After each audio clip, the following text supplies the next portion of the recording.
Pearl. Oh? Well, don't you worry. I'll do it. Pearl, now this here is what they call the drawing room. Drawing? Wait till you see this piano. The whole thing is hand-painted. Yeah, Pearl. Ain't that just about the prettiest piano you ever did see? It's got pictures on it.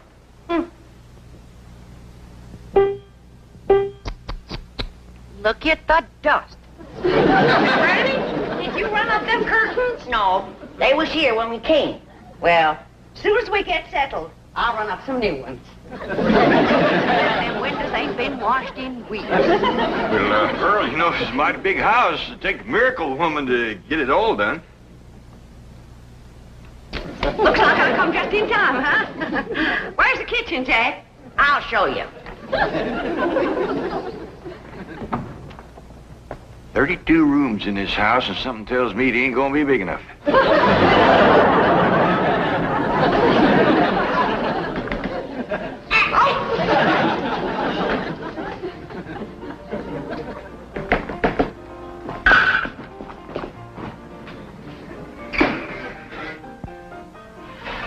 You ever see anybody bake a fluffier pie than that one?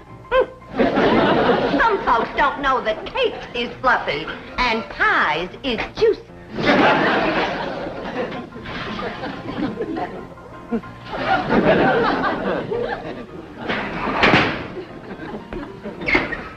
Itself. You did that on purpose, Pearl Bodine. My pie can't fall. It can't, huh? Just did. Excuse me, Granny, I'm going to the store. Is there anything you need? I'll check my supplies whilst you string these beans. That's women's work. What'd you say? I said stringing beans is women's work. It's anybody's work. I tells them to do it. Well, I ain't gonna do it. Jethro, that's the first time you've ever talked back to Granny, and it's the last. Now you go out and cut me a hickory switch and meet me in the woodshed. We ain't got no hickory tree. No woodshed neither. That's the truth, ain't it? Yeah. Hey, now what'd you want to go and do that for?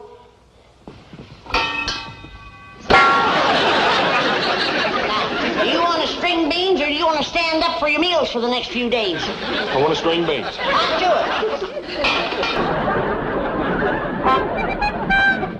it. You know, there is wisdom in the Beverly Hillbillies. I'm telling you, I'm a fan. I'm a fan of the Hillbillies, man. Okay, I'm coming out right in front of all y'all. It's all right. If you're not, and you don't want to come out with me, that's okay. I'm secure in my hillbillyage. But you know, it's funny, a lot of you know, if you're not familiar with the Hillbillies, the little old lady was Granny, and Granny was a regular. She was there every week, and Granny had stuff going on at one time or another, and what you saw of Granny was a good picture of who Granny was most all the time. Granny had stuff going on. Now, Granny was funny on TV, but did you ever consider what might happen if Granny was like real life, and she was in your house? Because Granny always had something going on. She was always ticked off about something or about to be ticked off about something. There was always some conflict going on with Granny. The truth is, if Granny was in the outside world, she probably needed to be committed. Because she got some problems going on. And I tell you, you know, I mean, she's a tough old bird, but I'm telling you, there's a lot to be said. You know, the funny thing is you see a lot of the conflict that she handled there, and we laugh about that. But you know, some of us are on the road to being Granny. And I'm not talking about old.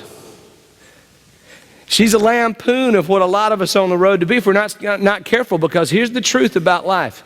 You're always going to have conflict somewhere. That's the truth.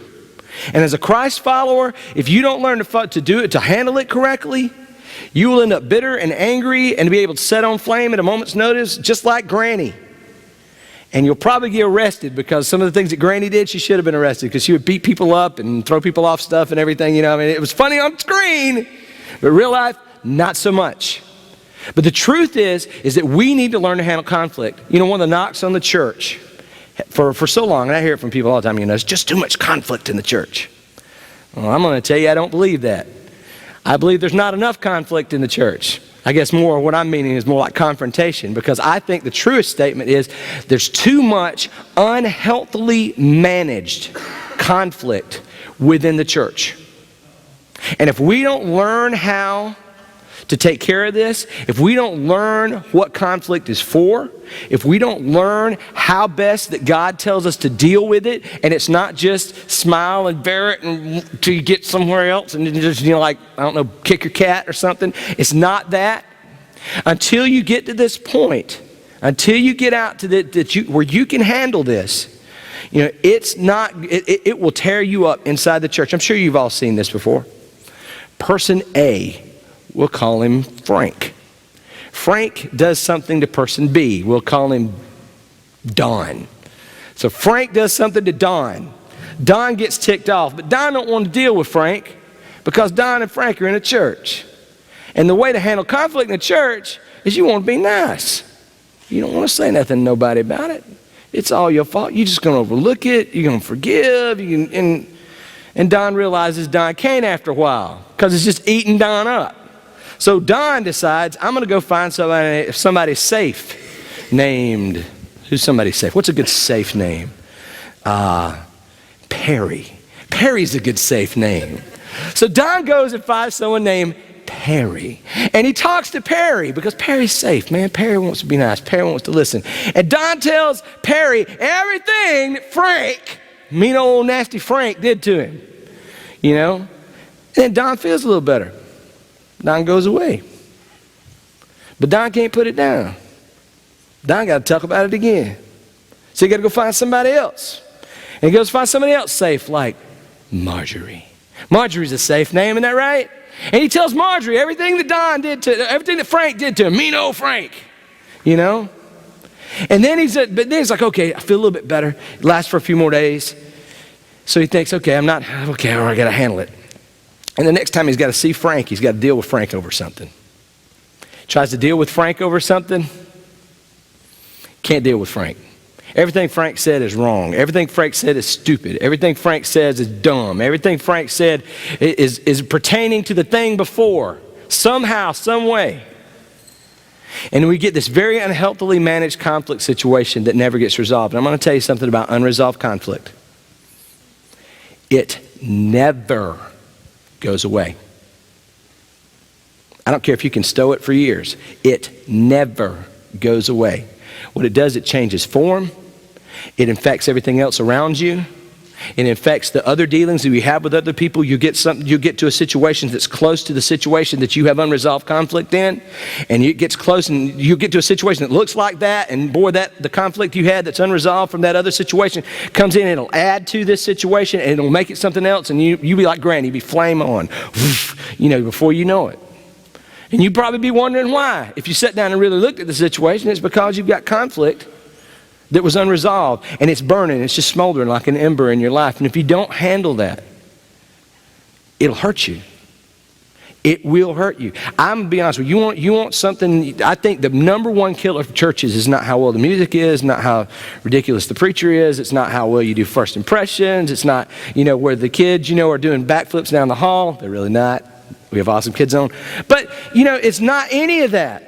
The biggest church killer, I believe, in the world is the unhealthily managed conflict situation. I really do. You want to go squirt Roundup on a church? That's where you start. You manage conflict unhealthily. You want to squirt Roundup on your insides. You don't manage your conflict correctly. And over time, it will eat you alive, and you will die inside.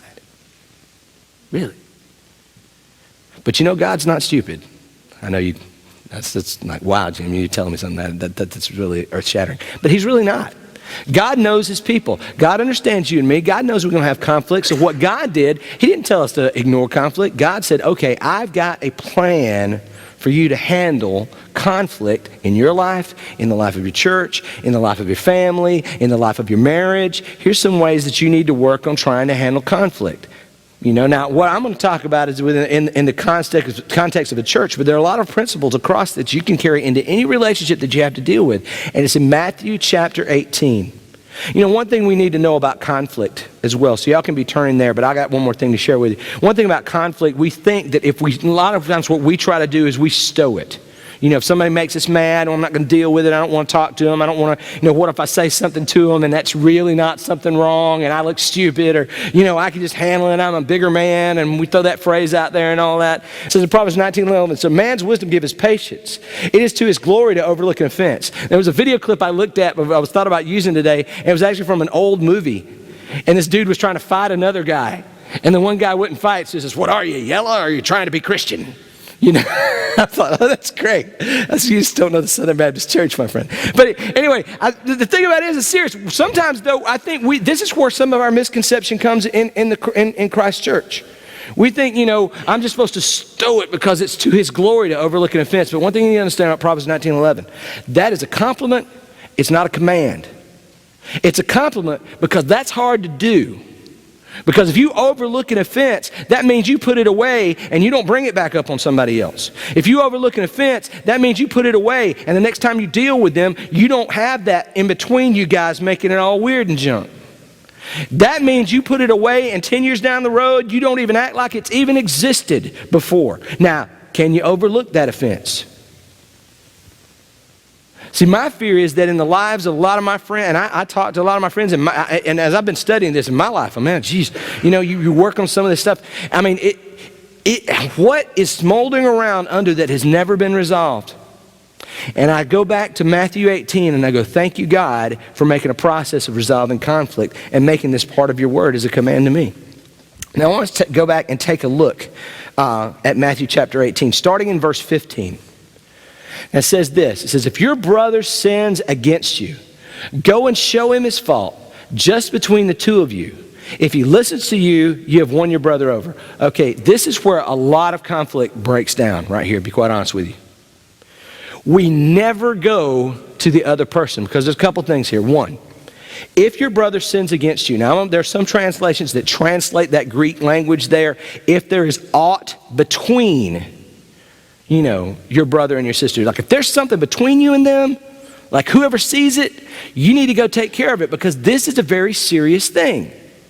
Now, I believe, that when you look at this, I believe the greater reliance come on the person who's been sinned against. You need to, if you've been sinned against, you obviously know that you're hacked off at somebody. You need to go take the step to go to the person and to talk to them. That's the important thing to remember. But I believe if anybody knows, if me and Tony got something going on and I know there's weirdness, it's whoever sees it first, you need to be grasping for it to go take care of it, because unity and unity in the body is that important. But that's not only that, but you see, if your brother sins against you, go and show him his fault. Now, this is the other place that we fall down. Just between the two of you. You see, in our little illustration with Frank and Don, when Don went and found Safe Perry, Don stepped out of God's will. Because, see, Don didn't go to Frank, Don went to Perry. And what God says in his word is, if you have conflict, if Tony and I have some conflict, I'm not supposed to go tell, Steve about it. Me and Tony's supposed to handle that.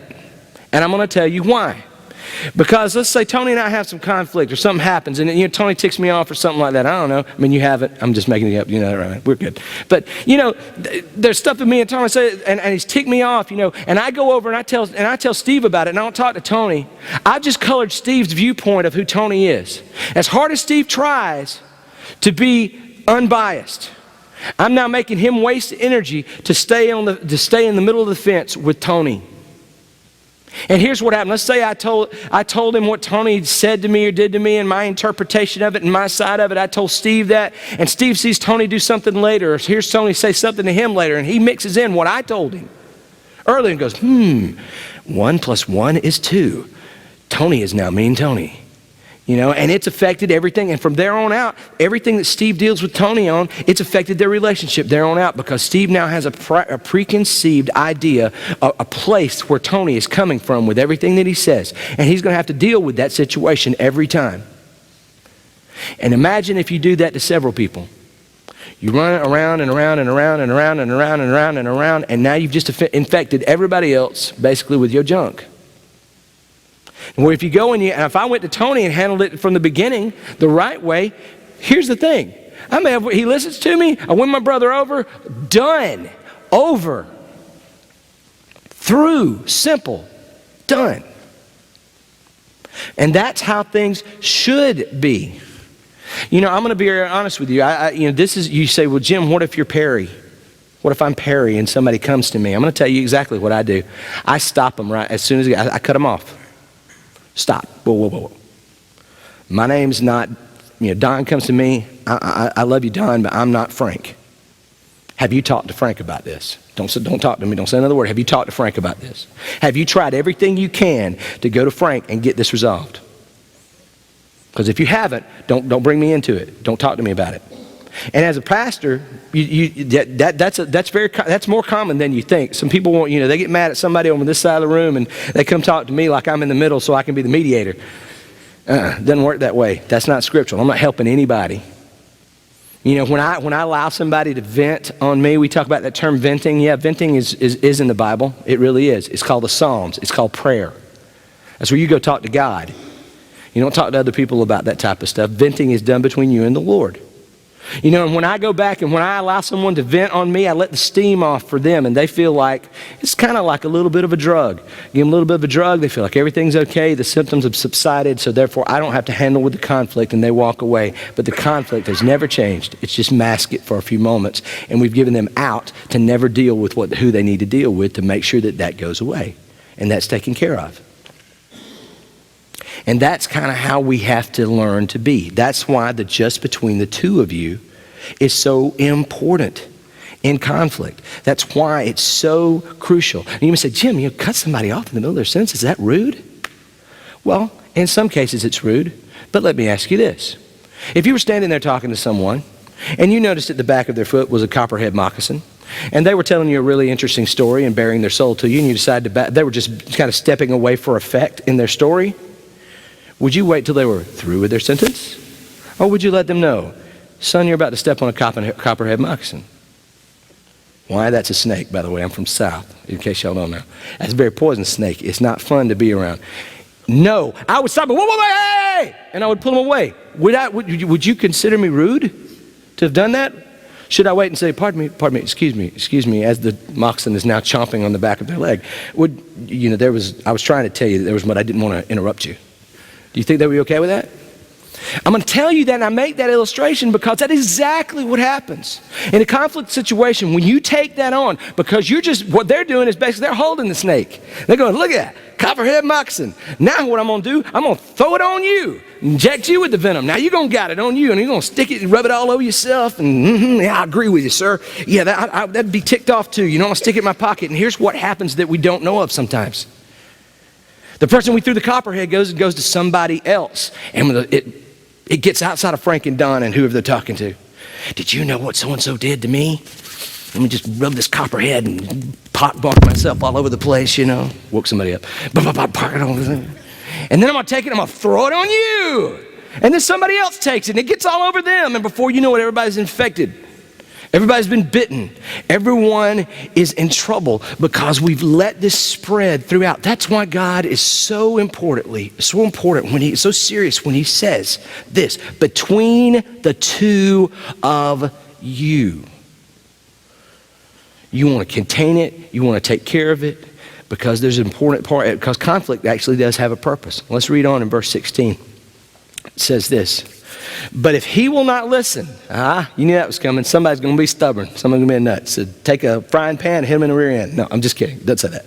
But if he will not listen, take one or two others along so that every matter may be established by the testimony of 2 or 3 witnesses. Now here's the thing. This is what I would tell you to do if you get to this stage. You've tried everything you can with this person. They don't want to listen to you. Yeah, you may need it. At this point, you may need a mediator. You may need to take 1 or 2 people along. Here's what my guideline that I would tell you. This is, just from wisdom's sake. Take the most respected person by both of you that you can. Okay? And keep it to the minimal number that you can. Because here's the last thing you want to do. You don't want to this is not about creating home field advantage. Okay? This is not getting your boys who agree with you to show up on dude's doorstep, okay? This is not what that's about. Do you know what conflict is about? I'm going to tell you the purpose of conflict. Look in Galatians chapter 6, verse 1, and we can see it here. This is also another situation. It says, brothers, if someone is caught in a sin, you who are spiritual should restore him gently, but watch yourself, or you may also be tempted. Now here's the point. Look in the middle of that verse. You who are spiritual should restore him gently. This is the purpose of conflict. Confrontation and conflict. It's restoration. Here's the problem. Too many times we go to conflict to say, we go to conflict for it to be revenge. Over here. Over here. Right here. To be revenge. Or we go for it to make sure that we're validated, that we're right. We want to take it out on somebody who's insulted us or said something mean to us. We want to get them back. You can't go to confront someone with that in your heart. You got to put it to the side because that is not what you're trying to do. Really what you're doing is you're seeing that they've done something. They're in some sort of a sin. They've kind of, y'all gotten crossways with each other. You've broken your relationship. There's problems there. So you have to go with the mindset of we are trying to restore this relationship. We're not about trying to prove who's right and who's wrong. We're not about trying to prove why I was right and you just needed to shut up and listen to me. We're not trying to say, hey, you don't need to treat me this way again. We're talking about, hey, you need to follow God, and part of that is our relationship being right. And you need to take that type of tact when you go. And if you don't, it's going to be a problem. And you can pretty much tell when you do. Because if you feel like you want to go scoreboard on somebody when they say something and finally give in to you, yeah, you probably went with the wrong idea. But the point of conflict is always restoration. It's always restoration. Now flip back to that verse 16 one more time there, Jason. But if he will not listen, take one or two others along, so that every matter be established by the testimony of 2 or 3 witnesses. What they're trying to do is to set a ground rule to help everybody understand what's going on. They're trying to make a level playing field there. So if you're the person that someone takes to a conflict, don't come there with a preconceived notion of how you're going to just slam somebody or straighten somebody out. That's not your role either. You're there to set an even playing field so that you can restore these people.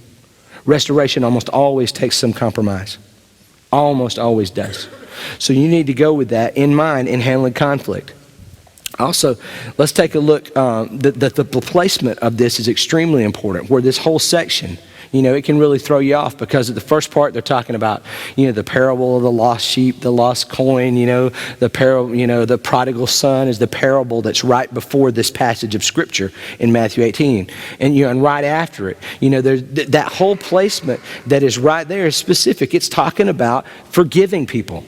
And it's talking about restoring lost relationships, whether it's somebody's relationship with God or whether it's, forgiving someone who's done something to you. That's what this is all about. And that's why this is so significant for us to remember that every confrontation we have is not about us getting our way, but it's about restoring a relationship for the betterment of both people involved. And you get your eyes off that prize and it's going to be a problem. Let's continue on verse 17. Verse 17 says, if he refuses to listen to them, because God's like, no, I'm not stupid. I know there's some real hard-headed knotheads in this world. He refuses to listen to them, then tell it to the church. And if he refuses to listen even to the church, treat him as you would a pagan or a tax collector. Now, if he refuses to listen to them, tell it to the church. Now, everybody in here just like, oh, Lord, please don't ever let me get to that point, because I won't have to stand up in front. Y'all don't want to stand up in front of the church and tell your testimony. You're speaking from a lot of people. I'm going to have to tell it to the church. You see, that's a mess. That is a mess. And you wonder, why in the world do we have to take it to that type of point? I think it's part of it is accountability. Part of it is so you get to a point where there is no resolution. There's not a resolution there, and it's got to be aired out. You probably have never seen this in your church going. If you have, it probably only been once or twice that you've ever seen this. I think I've seen it one time that it get to this point. And the thing about it is because things just don't get there. A lot of times we don't progress past number 1, and what usually it gets hung up with number 1 and number 2, and we just hang there forever. And it stays unresolved and untaken care of. That's sometimes what's there. And that's probably why you never see this very much. And the other thing is it's very uncomfortable, and nobody wants to do it because it make a mess. But you know what? God put it in his word for a reason. If it wasn't necessary, God wouldn't have it here. Okay? If God didn't put that, I told you time and time again, God created a document that was supposed to reveal everything that we needed to know about him and everything he wanted to expect from us and how we were going to live and would transcend culture and time and language, something that would show us about him. So he didn't waste a word in this book. So everything he says is important. We have to follow him and applying it. Now see, if he refuses to listen, take it to the church. If he refuses to listen to the church, treat him as you would a pagan or a tax collector. Now, for the longest time, I'll be quite honest with you, I thought that meant something like throwing rotten fruit at him, right? Because, it sounds bad, you treat him as a pagan or a tax collector, But seriously, how should you treat a pagan? How should you treat a tax collector? How did Jesus treat a tax collector? Well, see, he had a disciple that was one that he went and found and witnessed to and got him to follow him. And then there was Zacchaeus, who was a tax collector that nobody really liked. And he went out and found him and shared the light of Christ with him and won him over. You see, it's not throw rotten fruit at them and hate them and turn them out, and cross their name off lists. And what God is saying there, is you need to go back, and if they won't repent, if they won't work on restoring this relationship, if it's not enough for them to let go of their pride or to forgive or to make some kind of restoration, you need to look at their salvation. Are they really following me? And you say, boy, I don't know, that doesn't sound too good. Well, let's flip it, Matthew chapter 6. That's something about this. It says, for if you forgive men when they sin against you, your heavenly Father will also forgive you. But if you do not forgive men their sins, your Father will not forgive your sins. In other words, if you don't value the unity within the body of Christ, and you don't want to take care of that, that gets into where your relationship with God. It's not just you and that other person. I counsel people all the time, and one of my friends right now that I'm talking with, they're angry with someone very close to them. And they tell me, and they look at me and they go, but I am totally in the right with the Lord, as they bear up the mad face. And I go, you know what? You may technically be right. You might be. I don't know. When I'm dealing with you two guys, you may be right or you may be right. But the truth is you're not okay with God because y'all ain't okay him. You two brothers in Christ, and you ain't okay. So you ain't okay with some part of God that's dwelling around in this guy over here. So you've got to take this seriously and learn to forgive because, as I said, reconciliation, resolution, almost always requires some compromise. It always requires humility on somebody's part, usually on the part of both. And these there's a reason. Those are humility, forgiveness, these are traits of someone who follows God. There's a reason for that. The thing about it is the rest of Matthew 18 through 20, it says, I tell you the truth, whatever you bind on earth will be bound in heaven. Whatever you loose on earth will be loosed in heaven. Isn't that funny about conflict? Again, I tell you that if two of you on earth agree about anything you ask for, it will be done for you by my Father in heaven. If you agree, if you can get along, if you can manage your conflict, for where two or three come together in my name, or there I'm with them. Do you see why it's important for us to be all right with each other? Because it affects our relationship with God when we aren't. And it's not okay when we ain't. Now you may be able to mask it, you may be able to suck it up, you may be able to put it out of your mind, you may be able to walk away, but if there's a person that you walk back into a room with and there's instant weirdness with you two, then you need to take care of it, and you need to do it today. And you need to go to them with the understanding that, hey, I'm not trying to win this. I really don't care who was right. We got to work this out to some kind of resolution where we are all right in Jesus, because this is messing with my relationship with God. And I know it's messing with theirs. We may be able to deal with it. We may have gotten so calloused and hard-hearted to it That we can think we can stand it, but don't fall into that trap. Don't turn yourself into bitter old granny. Because it might not be as bad as you think. You know, I'm going to be real honest with you. In setting up how we deal with things here at Bay West, I've tried to set it up on that type of premise. You know, because I know at times there'll be people who have problems. They may have a problem with something I preach or something that a direction the church is going, or some may have had not a great experience in First Impressions or in Kids Zone or in worship or something like that. And what we've done is we've tried to say, okay, you know, if it's an organizational thing, here's who you go to. If you got a problem with the way worship running, you know, you need to come talk to Randy. That's our worship leader right over here. He is one of my, and I'm going to tell you something. I love this man. I cannot tell you how proud I am to have him on our staff. He's a great guy. He's playing drums this morning. Play just about anything. Makes me sick. But I love you, man. But you talk with this man. If you got something to deal with Kids Zone, now I'm not talking about interpersonal with a worker, but if there's something that just doesn't really work with you, you know, you need to go talk with Bevan Brennan. She's in our Kids Zone back there. Jason's her husband back there running our PowerPoint. You need to talk to her. You don't need to quibble around. If you got something talking about community impact, Justin, who you'll see in a minute, he's our community impact team leader. If you have something theological, directional with this church, you need to bring it to me. You know, if you have First Impressions, Rhonda is going to be leading our First Impressions area. You know, that right back there with John. We need to come and talk to people in the area. That's how we set it up here. You know, because here's the deal. Here's the thing about it is, when you go talk to somebody other than your conflict stream, who you have a conflict with, here's what happens. You may go talk to somebody else and may tell them all about it, but you ain't fixed a thing. And probably that person, they may know they ticked you off. They may not know. They may think you got over it or whatever. But it's going to just continue to stay there because nothing will ever change and nothing will ever get fixed on their end if you don't ever let them know. And if you guys don't get on it one-on-one and talk it out, and I'm not talking about as you pass by them, mumble under your breath, boy, you're right, me off. No, this is sit down, lunch. I love you, brother, but this is hurting me and I can't let go of it. I need your help. We need to get this straight. Or it will rot you from the inside. Now, you may be scared about that. Some of you are probably sitting there thinking about people. Boy, you know, I don't want to talk to them. You know, that Aaron guy, boy, that sounds like a safe name, but it just doesn't feel like it. Well, here, I'm going to tell you something.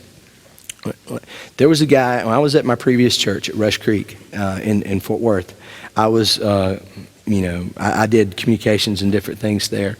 And one of my responsibilities, I had a few graphic artists, a few videographers under me, and we did a lot of I just did a lot of looks for every series, any communication we did, any promotion we did outside the walls, inside the walls of the church was my responsibility, fell under my stuff. And one time we did something, we left something out of an onstage announcement. We made a value judgment as a worship team, wasn't just my decision, but we left something out. And it was very important to this one person in our church who happened to be on the board of the church. You know, they were like one of the trustees, you know, and if you hadn't worked in church, man, it's like, you know, that's scary. You know, you tick off trustee, you don't really want to do that. You know, maybe deacons in smaller churches or something like that, I don't know. But Chuck, man, he fired off this email to me and to our worship leader and to all the other trustee board and to our senior pastor and just laid waste, scorched earth over all of us. You know, we didn't care. We didn't love Jesus. We didn't believe in, I mean, it was bad. And our pastor was great. I mean, he handled it well. He knew how to handle conflict well. And we handled it. We got it to a manageable situation. But it wasn't done with me. I didn't have to deal with him very much, Chuck. I didn't have to deal with him much, but, you know, so I just kind of let it go. But every meeting I would have with Russ, who's our senior pastor, he would say, Jim, you talked to Russ? Have you talked to Chuck yet? How you feeling about the situation? We talk about it, and he goes, you need to talk to Chuck. And I wouldn't. I didn't want to deal with it. One, I didn't want to deal with that mess. And two, I didn't have to deal with him. But as I met with Russ and went going, I started realizing, you know, it is messing with me. I can't be in the same room with that dude. It bothers me. When I see him, I'm going, I give him a massive eye roll, you know, even if it's not on the outside, it's on the inside, you know. So we went to Cracker Barrel finally after a few months of just suffering. And I just laid the truth out. I said, dude, man, when you did that, the way I come from, you mess with my, you know, trustee, deacon, when you do stuff like that, you made me think I'm going to lose my job. You made me think I'm not going to be able to provide for my family. I didn't do any of that stuff. It wasn't my responsibility alone. I didn't know if you were mounting a crusade to run me off. Well, I didn't know. And his mouth open wide, had no idea. And I wasn't trying to do any of that, but I'm like, you got to understand where I come from. Working in ministry, that's usually the death knell of the end of your job. And right or wrong. And he apologized, and we worked it out, and I explained to him, I'm not trying to down your ministry. He had a Celebrate Recovery ministry. He was a 25-year recovering alcoholic and drug addict, was now a civil engineer, and just had a serious heart for, dragging people out of what they were in and restoring them with Christ and helping to restore their life. I remember the first time I went and spoke at his Celebrate Recovery. They were praying in the parking lot because they'd just driven to Oklahoma that morning and dragged a guy out of a crack house and brought him back down to DFW. Him and about 5 guys jumped in a van and drove 4 hours away, pulled this guy out of somewhere and drug him back down to Fort Worth to get him out of that environment. And but the thing about I want you to know is that, through that, Chuck and I, we really became pretty good friends. And at the time I wasn't speaking, I was feeling like God was doing something in my life to move toward this type of ministry, and really didn't have any occasion. And Chuck, they sent an email around for people to speak at Celebrate Recovery, and Chuck gave me my first speaking opportunity in Celebrate Recovery, and became one of my most avid, advocates, encouragers. I can't tell you how many times they pulled me aside, hey, you need to do this. And I wouldn't be doing this now, I don't think, if God hadn't sent Chuck into my life. And honestly, if we hadn't gotten it straightened out, I don't know how God would have made the change in my life to be where I am right now. And that's to say this, when they tell me, I talk about physical representation of a spiritual reality. I bring that up sometimes, how the laws of God's physical world really reflect how he works in your life spiritually. And they tell me that if you break a bone and the bone gets back together and heals properly, at the point of that break, the bone is actually stronger than it was before you broke it, because calcium is built up around it and all that type of stuff. And I think the same can be true for the relationships in the church. If people put them back together and allow them to heal correctly, that relationship can be stronger than it was in the beginning. And that's what we've got to understand. But it does not happen if we politic around and try to get everybody on our side. That's all about our ego. It's not about fixing anything. If we don't realize that it's about resolution, it's not about revenge. If we don't realize it's not about winning, it's about restoration. If we don't realize that it's a spiritual activity where we're helping them as much as they're helping us. If we don't realize that,